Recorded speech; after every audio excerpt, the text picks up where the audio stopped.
cool things about content is it forces you to refine your point of view. You are getting in the ring with your own ideas over and over and over. You are having moments where you are identifying like, hey, I have an idea, I want to share it.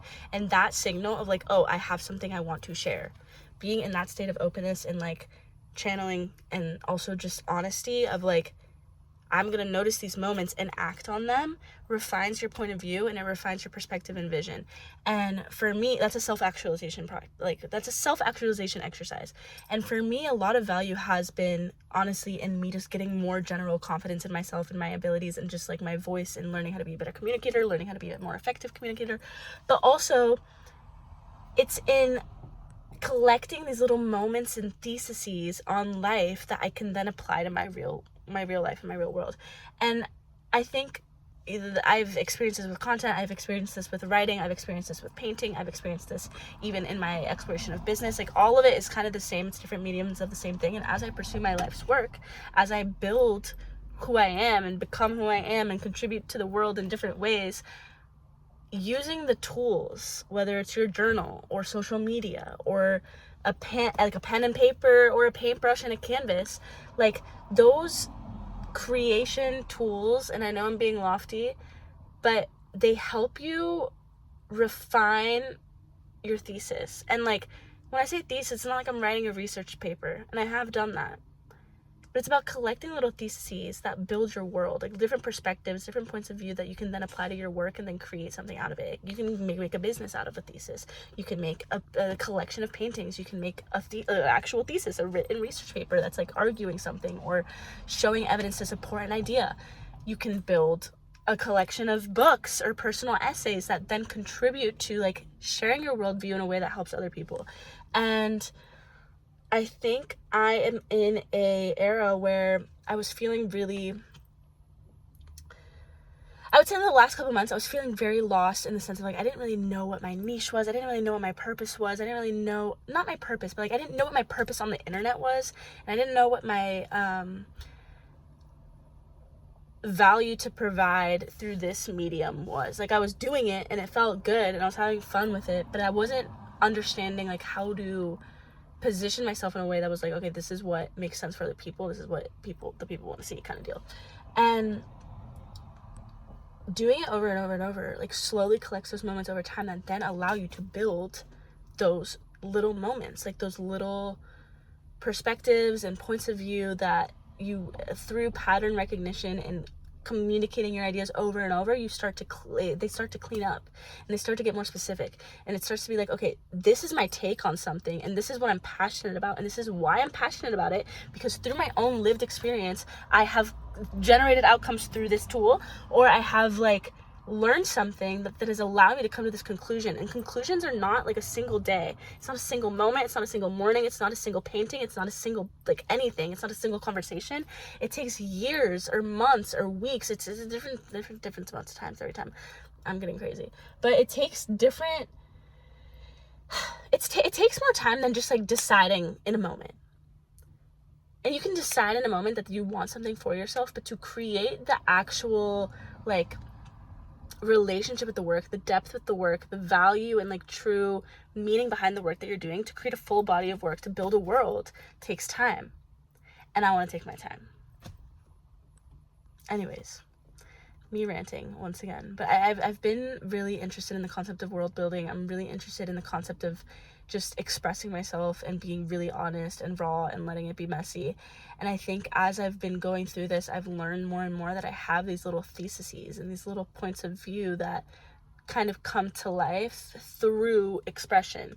And it's not always the single post or the single personal essay or the single piece of work that is the thesis or is the world, you know. Like it takes an entire body of work, and it takes several, you know, weeks and years of ruminating and tinkering with different ideas and connecting different dots and talking to different people to build perspectives, different experiences in life, different failures, different wins. And when you start collecting those moments, you build the patterns that then allow you to like have a position where you're like, I see something and this is my belief on it because I've lived it and I've done it and I've made stuff out of it. And that is, yeah, I've been very curious about that experience recently. And I don't know if I'm explaining it well right now, but it's fine. I think it's just like I get so impatient because like I see things sometimes, I'm like, this is how it's gonna be, this is what I want to do, this is how I want to make it. And how I want to make it takes time because you're building a world, you're building a body of work with depth and meaning and a personal relationship and lots of experiences. It's not just like coming from the internet or coming from a book. It's coming from your life, it's coming from conversations, it's coming from relationships, it's coming from learning, it's coming from like so many different angles. And that's like I think what it is to be an artist a lot of times. It's like you are just living life and then extracting meaning out of it and making something new out of it and like providing perspective in some way. And I think everyone is an artist in that way. It's more just about like how deeply do you go through the creative practice to like share it with other people versus like just make something for yourself. And I just find the whole thing so interesting. Like it's just I find it so interesting.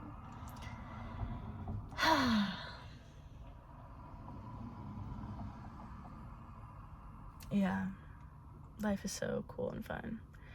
Life is so cool and fun. Life is so cool and fun. I'm so grateful. I want to have like a more structured podcast vibe thing instead of just like passionately ranting at the phone. But like what happens when I want to share a little bit of my creative process. Like what happens is like I'll have an idea and then I'm like, I want to talk about that. And then I start like just like yelling at the camera, like passionately ranting. And I've gotten so many comments about like, oh, like let me know when you come down from this manic episode. And it's like so funny to me because like, have you never been in flow state ever? Like it's not a manic episode. I just get really excited and I get passionate about things. And my mom used to say that about me too when I was a kid, because I would get like emotional, and not always emotional in the way where I'm like crying, but just like intensely excited about something. And she would be like, oh, she's just passionate. She would say that to my brother because my brother would be like, what's wrong with her? And then my mom would be like, she's just passionate. And that's true. Like I feel passionate, and I feel like I get really interested in the sauce of just experiencing things and like learning about them and like breaking them down and thinking about them and saying what's on my heart, kind of like that's been my thing recently, where I just want to talk, but in a way that's like I don't want to talk just to talk. Like I want to say what I feel, and I feel like I want to say something because I feel it, kind of thing.